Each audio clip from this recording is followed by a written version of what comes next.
Hello everyone. Welcome to today's video. Today I'm going to be talking about something quite exciting, something that has affected my life over the past 6 months, I would say. Right now, 6 months, well, I would say even like 4 months ago, I started my YouTube channel and I grew from 0 subscribers to over 1,000. I have daily digital product downloads from people from all over the world, which is crazy. I'm helping people in different forums and communities for free, but that has brought me, consultation calls. It has brought me freelancing opportunities with bigger agencies, SaaS companies, and I've also gotten, money from affiliate links, uh, and also people, companies trying to, paying me to basically talk about their product as well and how I use their product to build, right? So that has been quite interesting. And I basically, today I'm coming up with this YouTube video to help you guys as a product designer to kind of diversify your income and try something new like I did. I'm challenging you guys to do something like this. And I'm going to present you with different opportunities today. So yeah, let's get to it. So profitable opportunities for product designers in 2025, right? 2025 sounds like a crazy year. It sounds like something like in a sci-fi movie or something, but we're here, right? So obviously the first thing, full-time job, right? It's something that doesn't sound so lucrative. It doesn't sound so fancy. It's not for everyone, but it is for a lot of people. It is a steady income every month, and it is something that, takes away that element of freaking out every month for a certain type of income, right? You have a kid, you need to pay for their food. You have a wife, you have a mortgage you have to pay. This is the best option if you don't have any, you know, if you don't have any type of traction in your own business, right? Best is to get a full-time job and then at the same time build, right? In a full-time job, people sometimes use LinkedIn to search for a full-time job. I've had a full-time job, I've had multiple ones, I think 3 or 4 in the last 5 to 6 years. And I would say that LinkedIn, I got one job in LinkedIn, but it's very hard to apply using LinkedIn. I would totally recommend you going into Google Maps and going into your area. So if you're, for example, let's actually do this. So let's go here and go to Google Maps. And if you were to, for example, live somewhere in Europe, right? Let's say you were to live in Berlin and you were a product designer. Berlin is actually a really good example, but you can search, for example, like design agency, right? And even though they're not searching for a specific position, right? You can just go to some of them, maybe Creative Studio. There's Think Modo, for example. You can go here and you can click on their website. And what I would do is I would actually go through their website, look at a few things that you find interesting. Maybe you can look at their cases, right? You can look at some of their cases and see, okay, they worked with Continental, they worked with this brand, with Audi. Okay, I kind of like Audi. What exactly did they do with Audi? So you would have to kind of read through it and kind of find certain points that you find interesting. Design fiction sounds interesting. Maybe read, kind of do your research behind that. And then once you have certain points that you can honestly talk about with them, maybe you can go and see if they have a careers page. If not, just send them an email. Look, they have a jobs page here. And they're actually looking for a freelancer or for a initiative application, right? So you can go here and send them an application for a full-time job. Or if you want, which is basically the next point, freelancer, you can also send them a type of application, right? So this is one way of doing it. I totally recommend this instead of using a tool like LinkedIn, because LinkedIn, I have a feeling that hundreds of people go and apply at the same time. So let's go back. And another good thing to have, apart from your portfolio, right? Portfolio, obviously, everyone's going to ask for that. Everyone's going to want to know kind of what you've done in the past. Good but simple portfolio that shows what you've done is important. But also, I believe social presence is important. Putting yourself out there, your connections, right? How you work. It's not only what you do. It doesn't only, it's not only important how your work looks like, but it's also important how you communicate your work.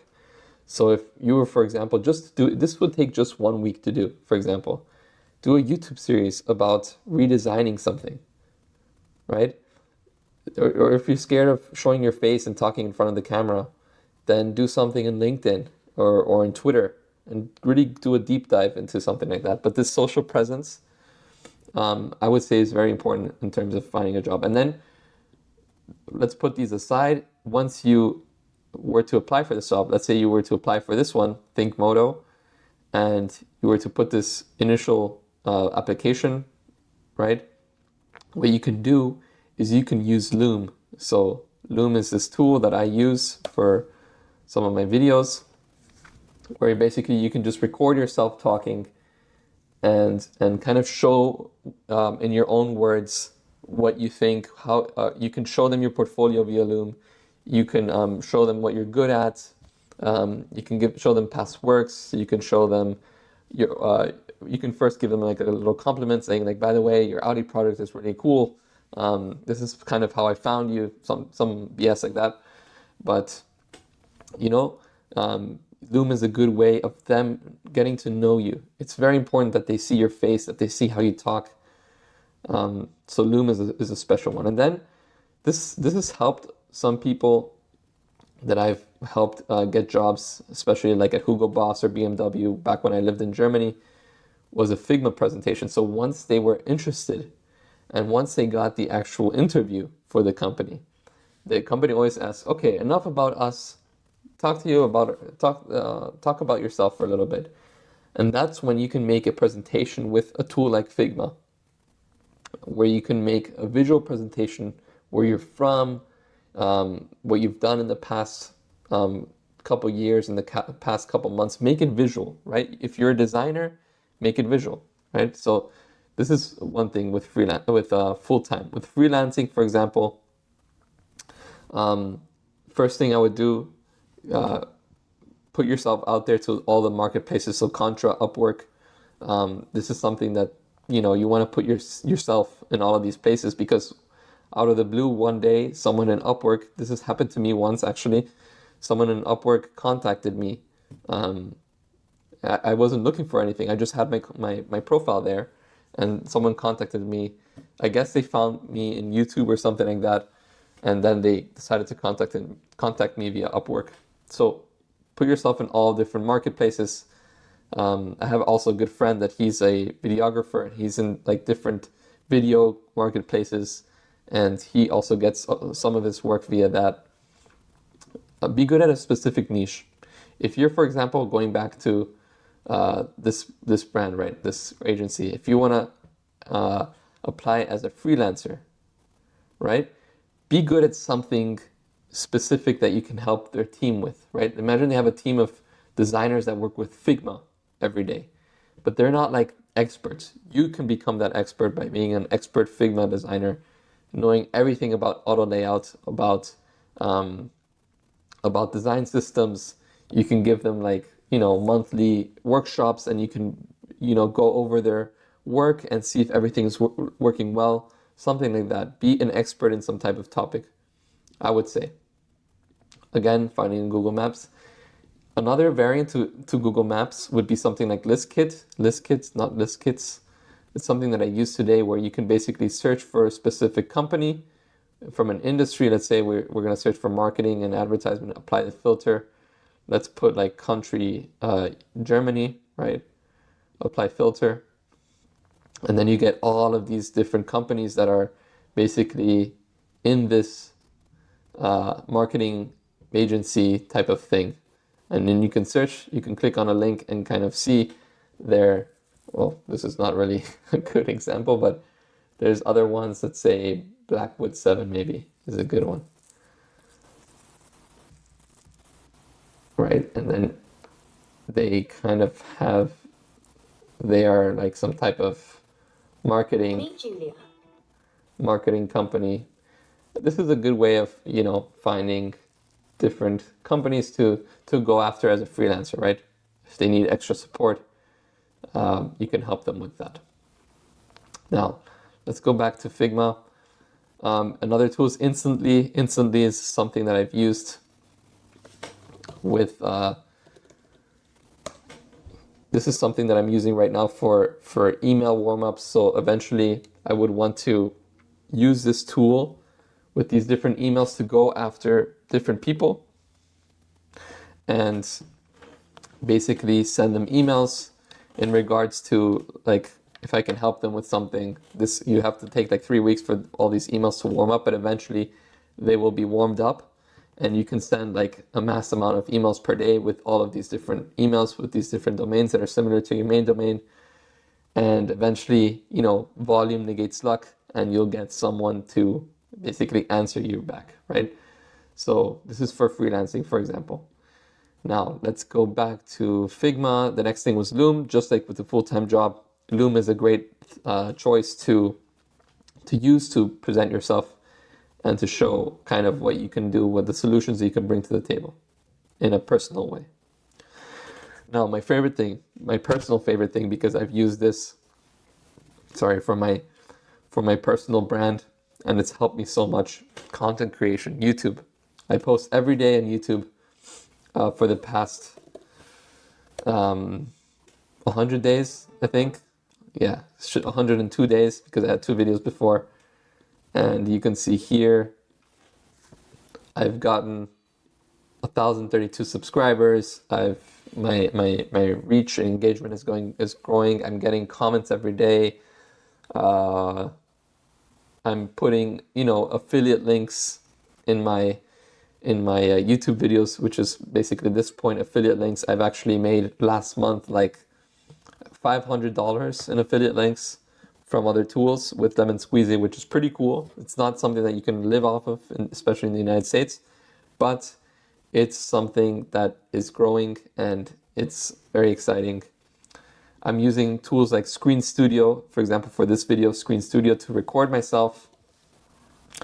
And Screen Studio, you can see here, it's like this nice tool, very easy to use, has a good pricing. It's like $10 a month. I'm going to put the link to the description below so you can get that if you're interested in using it as well. I also sometimes use Loom for longer form videos.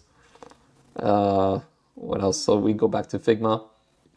And content creation, I usually create something. Sometimes some of my videos have like a template at the end, like a build along template, and then I put these templates into communities. Like I use sometimes this Framer community, and I post resources here in the Framer community. So if you go on resources, you can see, okay, this was like the video that I posted yesterday. It has 6 likes from different people. I put like a nice image, and then I link the tutorial, and then you can grab the remix link here, and that's where I have like my digital products, which is basically the next thing. So digital products, you start off for free. I make a bunch of free digital products. I gather a bunch of emails. I think right now I have like 500, something like that. So if we were to go here, yeah, so I have 28 total products. This is the amount of sales. This is the amount of sales that I've had in December, I think. 28 products. Most of them are for free. Some of them are paid. And basically what I do is I have a big email list, and I gather these emails and I create products that are paid based off of the free product. So I see that there's a lot of interest in one specific free product, and then I create like a paid product based off of that free product. So it also takes time. It's not like really something that you can get, thousands off of from the blue, but it's something that you got to be patient with, and eventually you get more and more sales every day. So that's with lemon squeezy. So and then after a while, you curate a library, right? You have a library of different free products, a library of different paid products, and eventually, you'll get more traffic, and more people using your stuff, and then eventually, if you have a big email list, you can start selling more things, and these people will trust you because they've used your products before. They know that you're a good designer, you're a good, creator, builder, whatever you are. Next thing is paid apps. Think of a problem you're having, create a solution with no code like Framer Auth. So Framer Auth, I've created a few videos with it. Well, I think it's my favorite Framer tool.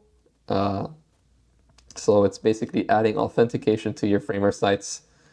There's different templates here, different businesses. This is one, for example, is mine, where you can basically download different Photoshop mockups, right? And you basically export your design in the specific dimension, download this asset, open Photoshop, paste your design, and export it, and then you have a nice image for your portfolio, for example. So that was something I thought of about portfolio first, having a good portfolio image, using AI to create these images, and then having like a library of this. Still in the early stages. I released this like end of November, I think, and it's still pretty early stage, but basically you have a filtering system. Yeah, it's growing. So let's go back here. So, and then use your social media to promote. So that's what I did. I actually made a video about this. This is called mockups, maybe custom product design mockups. So if we go here, you can see that this video is about that. And I basically spoke about my product, and I got maybe like a few clicks and 2 sales or something. I didn't get a lot of views. 166, yeah. So, yeah, not a lot, but still, you gotta just keep on pushing, and eventually you'll get some sales. You just gotta market yourself every day. So that's with paid apps. Consultation is another cool thing that I kind of recently discovered. Help others in the community for free. So if we go back to this community, there's the resources, right? But we also have support. And support, you got to really be passionate about a certain topic. I'm passionate about Framer, for example. And I go, for example, here, someone has a specific question, and then you just answer them and you help them. And some are going to be more complicated. And then you're going to ask for a remix link, and then you're going to do the answer for them. You make a Loom video helping them. And 99% of the times you're just helping someone. You're not going to really get something in return, but you can ask them for a like. And then, for example, with this community, the more likes you get, the better your kind of emblem gets. There's like a gamification thing, and you get more visibility. People kind of know who you are, and then there's jobs here, for example, and you can apply to them, and people can see, okay, this guy has like level 6, whatever. But going back to consultation, I've helped people, and they've had problems, right? And then they keep on posting problems, and I'm like, hey, let's just get on a call 15 minutes. We get on a call 15 minutes. They still have a lot of problems. I'm like, hey, if you want to solve these problems, I have another option where you can pay me $80 for the hour, and we go step by step. You give me your remix link, and we fix all of the problems together in that hour. So that's one step of doing it. Another step that I had that actually worked was with an agency. No, it's not an agency. It was like a brand, like a fitness brand that they do courses, and they also had some problems for their Black Friday. And we got on a call, and then eventually they booked a call for me to help explain to their team how to use Framer e-commerce and all of that. So that was pretty cool. And that all came from this specific community, right? So let's go back to Framer. And the next thing, the last thing, keep learning. This is something that, for me, it's very important. I'm very passionate about this. Learn in public. That means what I do is I have a Patreon. By the way, I have this in everything in the link in the description. Patreon. where I have my different things that I post. I posted something today, basically talking to my friend about like client outreach, because the whole goal today was to make a 100-person list and to eventually reach out to each person, right? So that was kind of the goal today. I just did the list. So because it was part 1, I'm going to do part 2 tomorrow or tonight, let's see. And but yeah, basically learning something I didn't know how to use instantly, or ListKit, and I learned how to do it in this kind of call. I'm kind of pressured with the camera to learn more, because when I'm not, I'm listening to music, listen to a podcast, and then I kind of feel that I didn't really accomplish something. But with a video, I have like the start, I have like the climax, and I have to end somehow. And that really helps me a lot with learning. And I think that as product designers, we have to be learning, we have to evolve our career, we have to challenge ourselves. Framer off, that looks pretty difficult, it's very technical, yeah, but you just gotta like learn essential things. You gotta learn essential things about the tool and how it works, and then you can basically, really do it really well. So it's all about learning, it's all about poking your interest. One day, just do 2 hours. I'm going to learn 2 hours about this tool. Film yourself doing it, post it on Twitter or wherever, or Patreon. I'm doing Patreon. And then eventually you will learn and be better at what you do. And then maybe, 2 weeks pass, you feel like it's still like, I don't know, not enough time, but then a month and 2 months pass, and then you feel like you've learned actually so much in the last 2 months. And the last thing, don't panic, don't get imposter syndrome. So when you're like looking for these different opportunities, don't get panicked. Like, just do it. Some people might think that you're a beginner, but screw them and just go to the next person, and some people will really appreciate who you are, and you can really benefit them. So yeah, hope you guys enjoyed this video. It was a nice chat with you guys today. Thank you for being here. If you have any comments, please list them below. And yeah, hope you guys have a wonderful day. Thanks. Bye-bye.